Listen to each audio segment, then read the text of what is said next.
Mummy papa कहा ना, मुझे लड़कियां पसंद ही नहीं आती। तुम्हारी पत्नी कैसे हो सकता है? अरे दीपिका हो। जी मम्मी जी, पापा जी।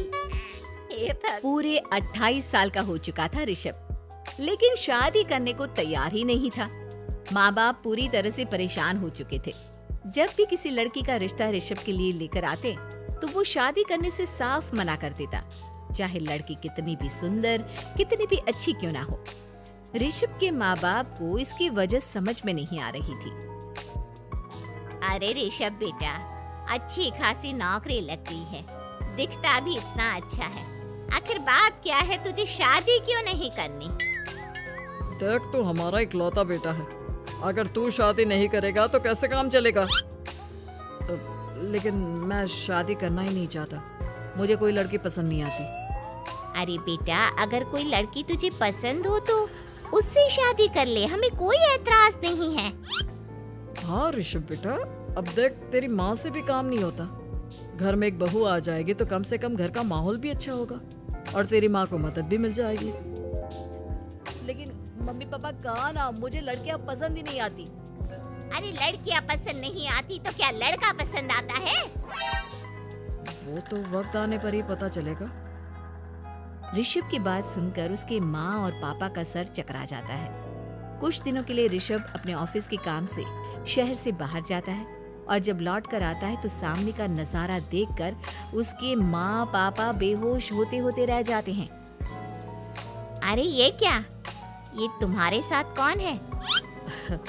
माँ, ये दीपक है, मेरी पत्नी। हम दोनों ने शादी कर लिया है। दीपक तुम्हारी पत्नी कैसे हो सकता है? अरे दीपिका होती तो बात समझ में भी आती, ये तो लड़का है। तो क्या हुआ पापा, आजकल तो ये सब फैशन में है और मैंने आपको बताया था कि मुझे लड़कियां पसंद नहीं आती। अरे तो इसका मतलब ये थोड़ी है कि तुम दीपक को दीपिका बनाकर ले आओगे। मुझे बहू चाहिए, बहू के रूप में, ये आदमी नहीं। लेकिन मम्मी जी, मैं आपकी बेटी से बहुत प्यार करती हूँ, मेरा मतलब करता हूँ। अरे इसको तो करता हूँ करती हूँ का अंतर भी नहीं पता, लेकर जाए इसे वापस। अगर आपने इसे घर से बाहर निकाला पापा तो मैं भी इसे के साथ चला जाऊंगा। मैं ऋषभ के बिना जी नहीं सकती, मेरा मतलब जी नहीं सकता। हमारा जिंदगी भर का साथ है, प्लीज हमें अलग मत कीजिए मम्मी जी, पापा जी। हे भगवान, ये तूने क्या दिन दिखाया, मेरे बेटे को थोड़ी अकल दे दे, लड़के को बहू बनाकर घर में ले आया है। अब क्या होगा, हम दुनिया को क्या मुंह दिखाएंगे? माँ, बेकार में परेशान हो रही हो। दीपक आपके सारे काम करेगी और एक अच्छी बहू की तरह आपके साथ रहेगी, देखना। पहले तो खुद तो क्लियर कर ले कि यह कुछ करेगा या करेगी, बाद में हम सोचते हैं कि हम क्या करें। बहू के आने के बाद क्या करते हैं, मुंह दिखाई की रस्म, तो आप भी वही कर लीजिए। आप चाहे तो मैं पूरे मोहल्ले में न्योता दे आती हूँ। अरे रहने दे, तेरी वजह से बेइज्जती और ज्यादा होगी। आई बड़ी, अब मेरा मतलब है आया बड़ा न्योता देने वाला। अगले दिन सुबह के वक्त दीपक बड़ी नजाकत से चलता हुआ सबके लिए चाय बनाकर सुबह सुबह बालकनी में आ जाता है। प्रणाम मम्मी जी, प्रणाम पापा जी। ये देखिए, चाय बिल्कुल आपकी पसंद की है। मुझे ऋषभ ने सब कुछ बता दिया था कि आपको क्या क्या पसंद है।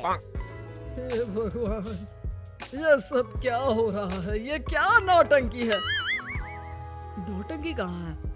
माँ देखिए तो, मेरा दीपक आपका कितना ख्याल रख रहा है।